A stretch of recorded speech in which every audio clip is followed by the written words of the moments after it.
Hi friends, welcome to Lavanya great information channel. Friends, நீங்கள் video முதல் முறையாக பார்க்குறது கண்டிப்பாக சப்ஸ்கிரைப் பண்ணிக்கோங்க. பக்கத்தில் இருக்கிற பெல் ஐக்கனை கிளிக் பண்ணிக்கோங்க.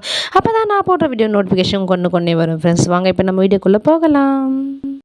இன்றைக்கி நம்ம இந்த வீடியோவில் என்ன பார்க்க போகிறோம்னு பார்த்தீங்கன்னா, பொங்கல் நெருங்கிக்கிட்டு இருக்கிற காலத்தில் இந்த 1000 ரூபாய் ரொக்க பரிசு தருவாங்கன்னு மக்கள் எல்லாருமே எதிர்பார்த்துட்டு இருக்காங்க. ஆனால் பார்த்திங்கன்னா, மக்களுக்கு மீண்டும் ஒரு அதிர்ச்சிகரமான செய்தி தான். என்னன்னு சொல்லிட்டு பார்த்திங்கன்னா, ரொக்கத்தை பற்றி இனிமேல் எந்தவித தகவலும் வெளியிடாமல் இருக்காங்க. ஸோ இதன் மூலிமா பார்த்திங்கன்னா, மக்களே கன்ஃபார்ம் பண்ணி வச்சுருக்காங்க. அப்போ நம்மளுக்கு 1000 ரூபாய் கிடையாது அப்படின்னு சொல்லிட்டு தமிழ்நாடு அரசு மூலிமா சொல்கிறது பார்த்திங்கன்னா, அதாவது இப்போ பார்த்திங்கன்னா, புதுமை பெண் திட்டம், கலைஞர் மகளிர் தொகை இந்த மாதிரி திட்டத்துக்காக நிறைய காசு செலவாயிட்டிருக்கு.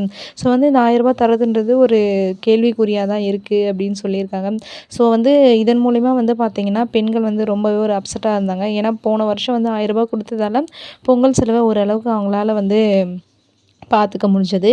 இப்போ அந்த 1000 ரூபாய் ரொக்க பணம் இல்லை அப்படின்ற உடனே ரொம்பவே பொதுமக்கள் அப்செட்டிங்கில் இருக்காங்க. அதே மாதிரி பார்த்திங்கன்னா, பொங்கலுக்கு தேவையான அரிசி, வெல்லம் இல்லை, சர்க்கரை, ஏன்னா வெல்லம் உருகிடுது அப்படின்னு சொல்லி கம்ப்ளைண்ட் வந்ததால் சர்க்கரை, அதுக்கு தேவையான முந்திரி, திராட்சை, கரும்பு, வேட்டி சேலை இந்த மாதிரி சில பொருட்கள் மட்டுமே தமிழ்நாடு அரசின் மூலிமா பொங்கலுக்கு நம்மளுக்கு கிடைக்க போகுதுன்ற தகவல் வந்துட்டுருக்கு.